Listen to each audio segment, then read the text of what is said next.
Hello everyone and welcome to our channel PhysioSaurus. In today's video, I am going to talk about the kinetics in the hip joint complex. Okay, so in the previous video we talked about the kinetics and the pelvifemoral rhythm. Okay, so this video will be totally on kinetics.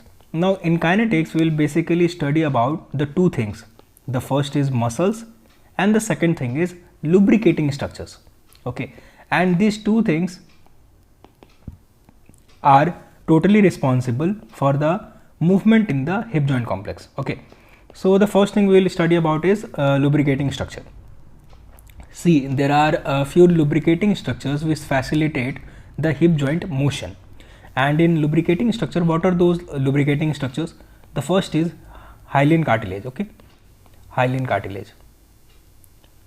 The second is synovial membrane. Okay, synovial membrane. And the third one is bursa. Okay, so these are the three lubricating structures which are present in the hip joint complex, and these lubricating structures basically help in the hip joint range of motion. Now there are four bursa which are present in the hip joint complex. What are these four bursa? These are trochanteric bursa, okay, trochanteric bursa, iliopsoas bursa. The third one is gluteus bursa, gluteus medius bursa, and the fourth one is ischiogluteal bursa.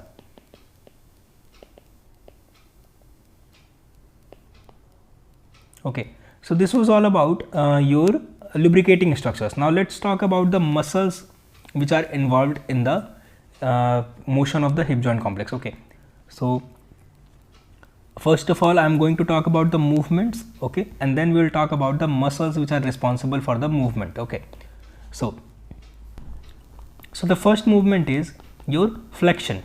Okay, flexion in the hip joint. Now the muscles responsible for the flexion is iliopsoas, okay, iliopsoas, and sartorius, iliopsoas, sartorius, rectus femoris, and pectineus. So these are the four muscles which are responsible for the movement of flexion. Okay, now the second one is your extension movement. Okay, extension movement. Now in extension movement, the muscles which are responsible is gluteus maximus, biceps femoris, okay, semimembranosus,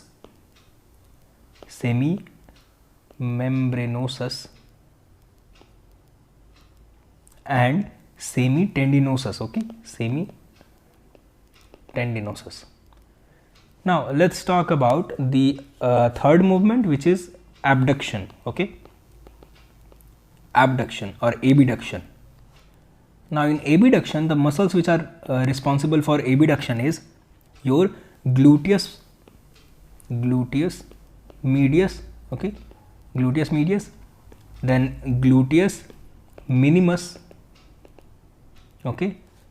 After gluteus minimus is there are other two muscles which are responsible for the abduction, and those are tensor fascia lata,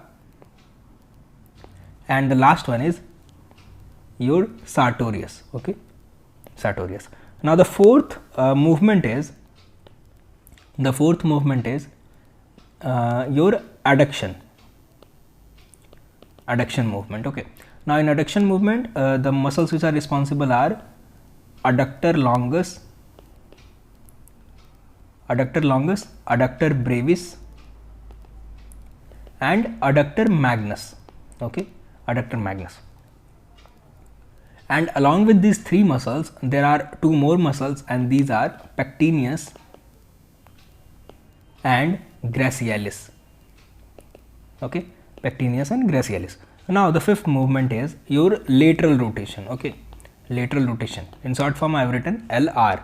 Now lateral rotation happens with the help of obturator externus, obturator internus, gemellus superior, gemellus inferior, quadratus femoris,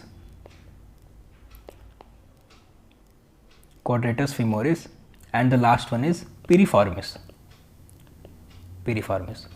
Now the last movement is your medial rotation. Okay, medial rotation, and let's talk about the muscles which are responsible for the medial rotation. So the muscles, there are three muscles which are responsible for medial rotation, and those are tensor fascia lata,